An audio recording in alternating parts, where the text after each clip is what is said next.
Ok, u ovoj lekciji govorimo sada o if-or funkciji. Znači, kako sam rekao, if znači ako, or znači ili. Što znači da treba da bude i bar jedan uslov ispunjen. A to su u ovom slučaju bodovi.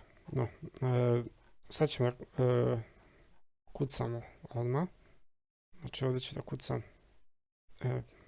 prvo jednako.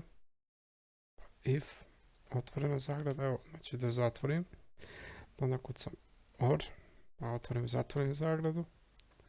I sada ću, znači ručno, znači u ovom slučaju je polje K3, uslov da je veće ili jednako od 65, pardon, 60, izašao sam iz zagrade, ok, 65, tačka zarez, razmak. Drugo polje je znači L, 3, da, znači veće ili jednako od 65.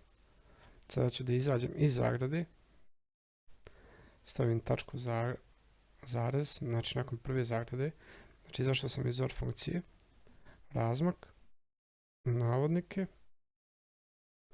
i stavit ću prošao, zarez, pardon, tačka zarez, pod navodnicima ovdje, pao, enter, evo, kao što vidite, prošao, pao, znači opet je Kristina pala.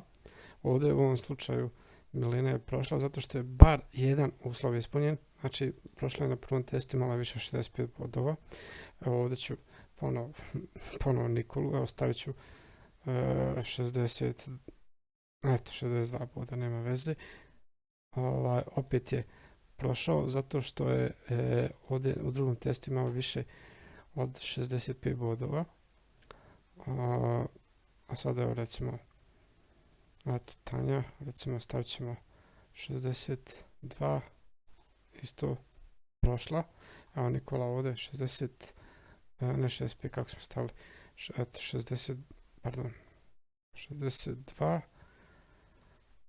i 62, pa, ok. Sad ću da vratim na originalne bodove. Ok, malo sam previše, ok. To bi bilo to za ovu lekciju, vidimo se u sljedećoj.